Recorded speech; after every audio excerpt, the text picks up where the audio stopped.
Agosto 21. Jó 1, verso 1 a 3, verso 26. Havia um homem chamado Jó que vivia na terra de Uz. Ele era íntegro e correto, temia Deus e se mantinha afastado do mal. Tinha 7 filhos e 3 filhas. Era dono de 7.000 ovelhas, 3.000 camelos, 500 juntas de bois e 500 jumentas. Também tinha muitos servos.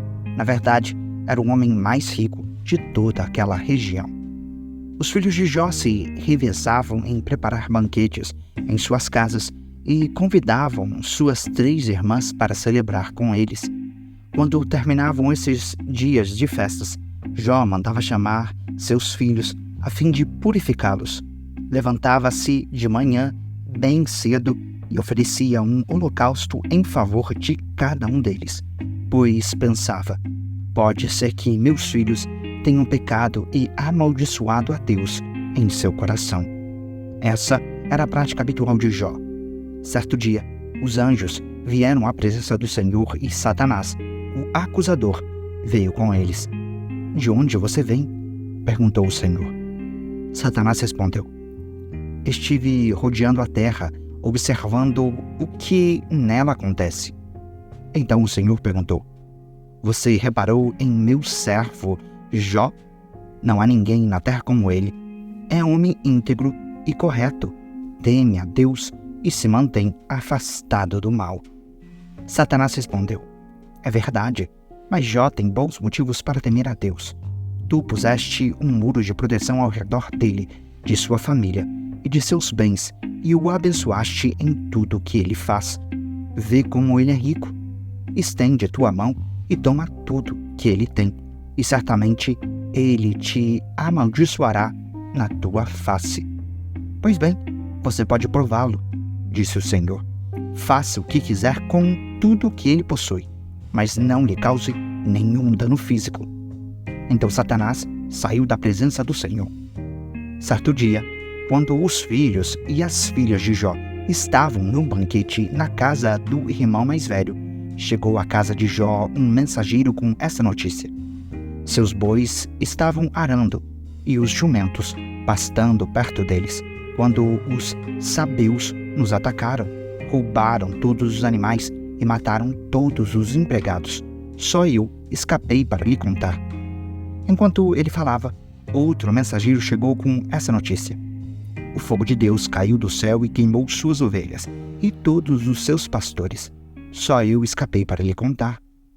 Enquanto ele falava, outro mensageiro chegou com essa notícia: 3 bandos de saqueadores caldeus roubaram seus camelos e mataram seus servos. Só eu escapei para lhe contar. Enquanto ele falava, ainda outro mensageiro chegou com essa notícia: seus filhos e suas filhas estavam num banquete na casa do irmão mais velho. De repente, veio do deserto um vendaval terrível e atingiu a casa de todos os lados.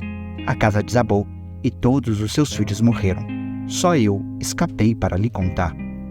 Então Jó se levantou e rasgou seu manto. Depois, raspou a cabeça, prostrou-se com o rosto no chão em adoração e disse: saí nu do ventre de minha mãe e estarei nu quando partir. O Senhor me deu o que eu tinha e o Senhor o tomou. Louvado seja o nome do Senhor. Em tudo isso, Jó não pecou nem culpou a Deus. Certo dia, os anjos vieram outra vez à presença do Senhor e Satanás, o acusador, veio com eles. De onde você vem? Perguntou o Senhor. Satanás respondeu: estive rodeando a terra, observando o que nela acontece. Então o Senhor perguntou: você reparou em meu servo Jó? Não há ninguém na terra como ele. É homem íntegro e correto, teme a Deus e se mantém afastado do mal. E não perdeu sua integridade, apesar de você me ter instigado e prejudicá-lo sem motivo. Satanás respondeu: pele por pele, um homem dará tudo o que tem para salvar a própria vida. Estende tua mão e tira a saúde dele, e certamente ele te amaldiçoará na tua face.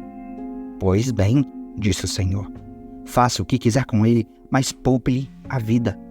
Então Satanás saiu da presença do Senhor e causou em Jó feridas terríveis, na sola dos pés, ao alto da cabeça.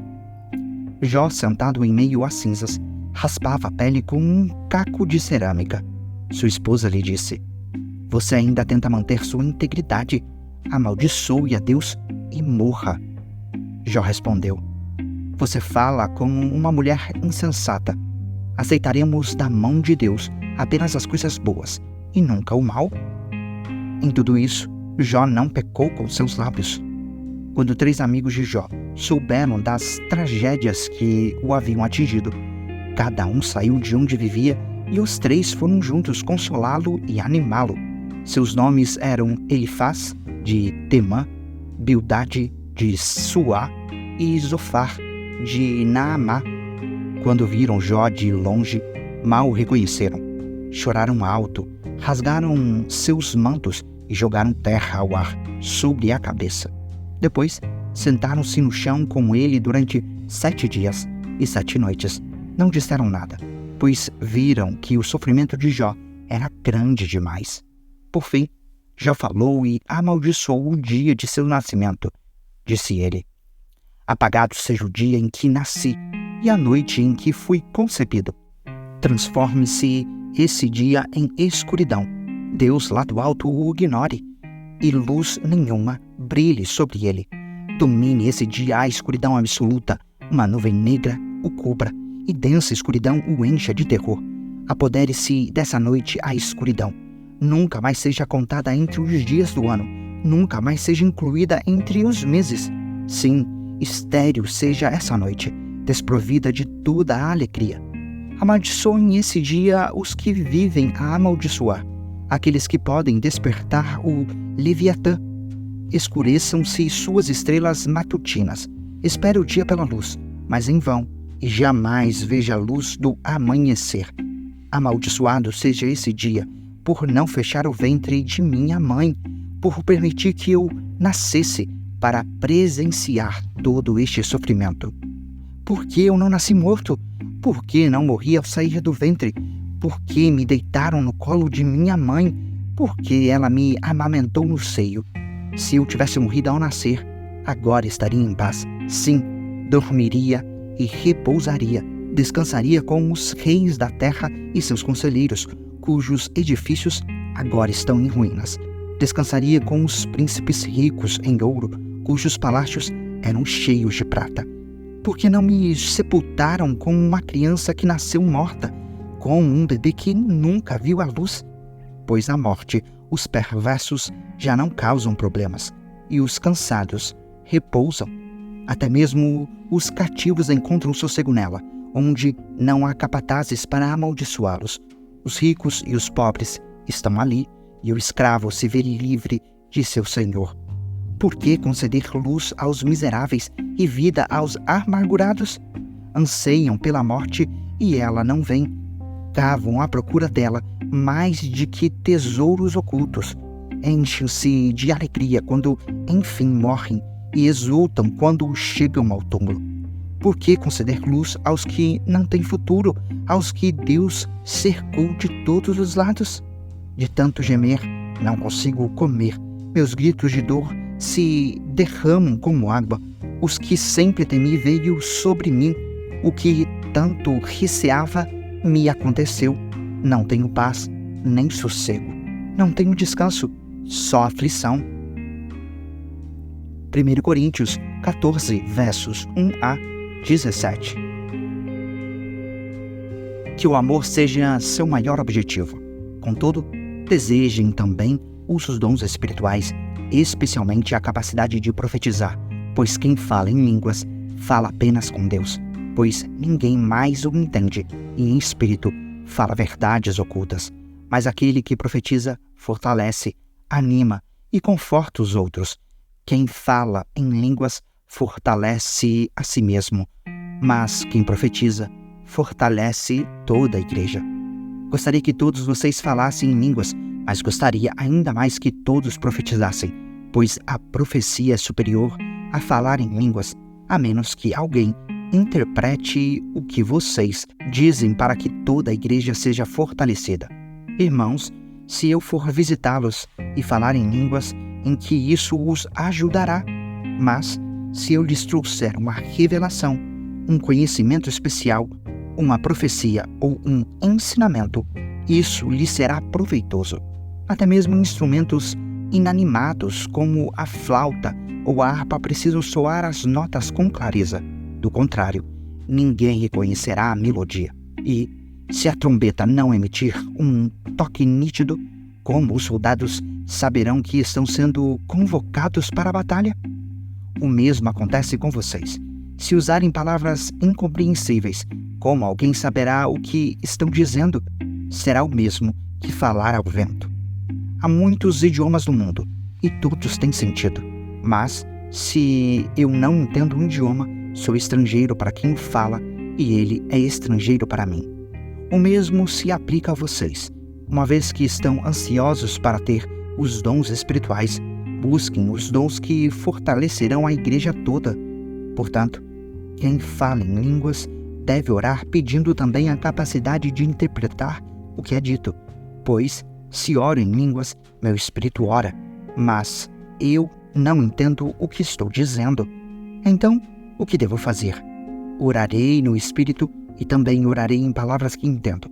Cantarei no espírito e também cantarei em palavras que entendo, pois, se louvarem apenas no espírito, como poderão louvar com vocês aqueles que não os entendem?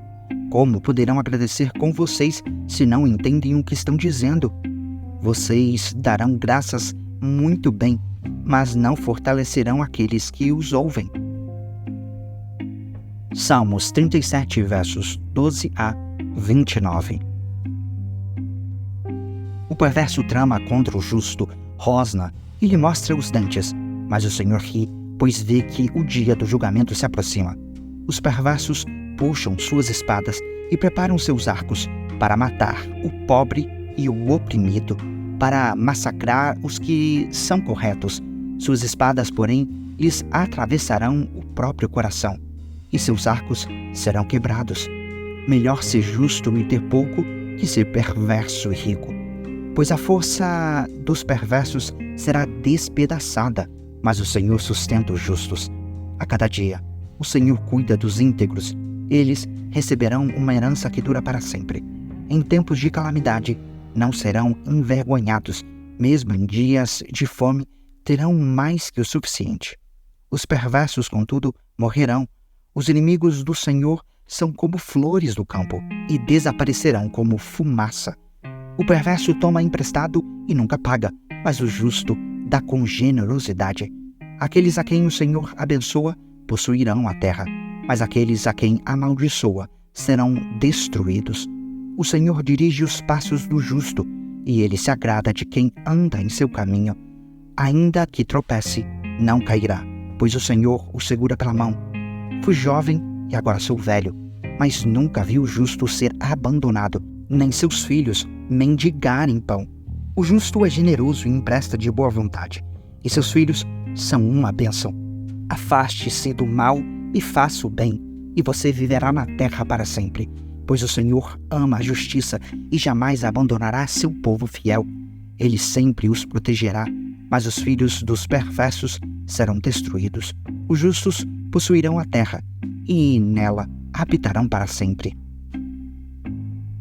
Provérbios 21, versos 25 e 26. O preguiçoso deseja muitas coisas, mas acaba em ruína, pois suas mãos se recusam a trabalhar. Algumas pessoas cobiçam o tempo todo, mas o justo gosta de repartir o que tem.